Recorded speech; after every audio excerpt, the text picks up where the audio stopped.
लेके रहेंगे भारत ले लेंगे। प्यार है हमें, प्यार है पाकिस्तान से, दिल जान से।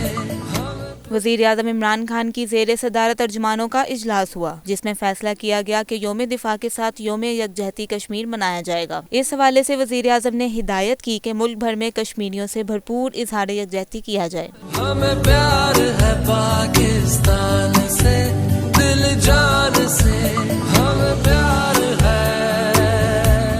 वज़ीर-ए-आज़म ने कहा कि सूबाई दारुल हुकूमतों में ख़ुसूसी तकरीबात मुनक्किद की जाएं, जिसमें कश्मीरियों से इज़हार यकजहती किया जाए, जबकि पाकिस्तान भर के अवाम यौम दिफा पर शोहदा के खानदानों के पास पहुँचे। हमें प्यार है पाकिस्तान से, दिल जान से, हमें प्यार है।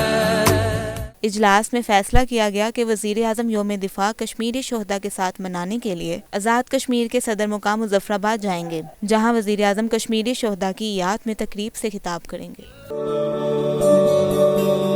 लेके रहेंगे भारत ले लेंगे।